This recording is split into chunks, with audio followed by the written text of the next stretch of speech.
Hey guys, Joe here at JP Details. Today's video we're going to compare 3 snow foams and also try Mcguire's APC to see if it makes a good snow foam. I've heard others using APC as a snow foam, so I've been intrigued to find out if it's any good. Contestants for today are ValetPRO Combo 2 diluted 300ml product to 700ml water. PowerMax Blizzard diluted 7 parts water to 1 part product, Power Clean Chemical Snow Foam at 7 to 1 and Meguiar's All-Purpose Cleaner at 10 to 1. I've done everything I can to keep this a fair contest. I will do my best to show you how effective each product is, and I will also give you my honest thoughts and opinions. Bear in mind this vehicle is not protected or detailed, it's pretty dirty and the circumstances were the same for all 4 products. First we have ValetPRO Combo 2. My initial thoughts are it produces a nice consistent foam that isn't overly thick. One drawback I found is that it dries out a bit too quickly. Second to be applied is PowerMax Blizzard, and again I'm very impressed with a consistent foam that isn't overly thick. Cling time is very good and it didn't dry out like the Combo 2. I'm sure you noticed I applied 2 layers of each. I did this because this is my snow foam method for a pretty dirty and non-detailed car. Snow foam is an excellent product, but it works better on a protected or detailed car. So hopefully with the 2 layers we should see some effective results.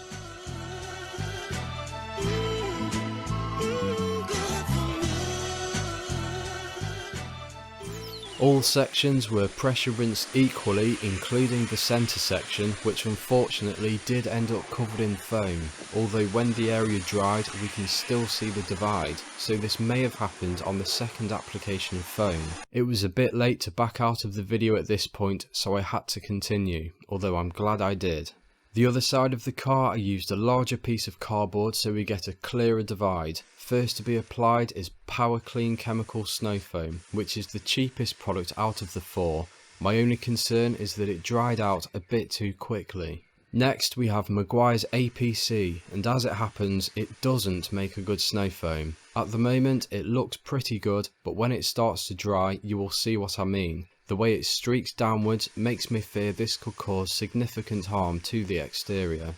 2 applications and the same 3 to 4 minutes dwell as the other side. All areas were pressure rinsed evenly. Both sides were given time to fully dry before we go back in to inspect the results.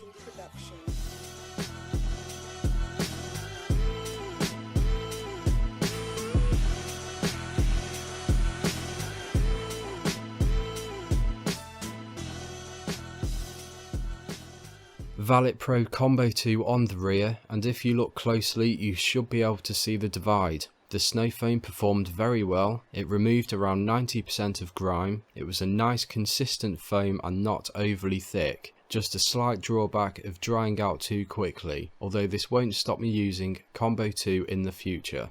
Next, moving on to the front, we had PowerMax Blizzard, and again no complaints here about its performance. It produced an effective and consistent foam, not overly thick and no issues with drying out too quickly. It removed just as much grime as Combo 2, around 90%, although this side is a lot more difficult to see the divide, so I will have to point it out for you. Over to the other side and a little easier to see the divide. Mcguire's APC actually cleaned really well and removed the majority of grime. The worry for me was the way it started to react as it dried, so I certainly will be sticking to snow foam for all snow foaming duties going forward. It was worth a try though. Also on the front we can see the divide nice and easily from Power Clean Chemical Snow Foam, and the results were good. Not quite as good as the products on the other side, but better than washing the car without snow foam.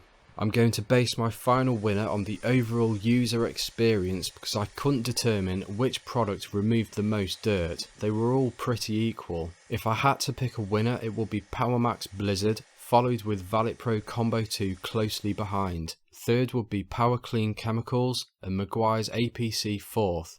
Although I wouldn't recommend using APC as a snow foam. The only thing I felt letting Combo 2 down was the fact it started drying out too quickly, whereas the PowerMax Blizzard didn't. Something I said about all 4 products, that they don't produce overly thick foam. It's difficult for me to explain and easier for me to show you, so I will follow this video up with my professional tips for using snow foam, and I will demonstrate why a thick snow foam isn't always the best. Thank you for watching, please like and subscribe, and I will hopefully catch you in the next one.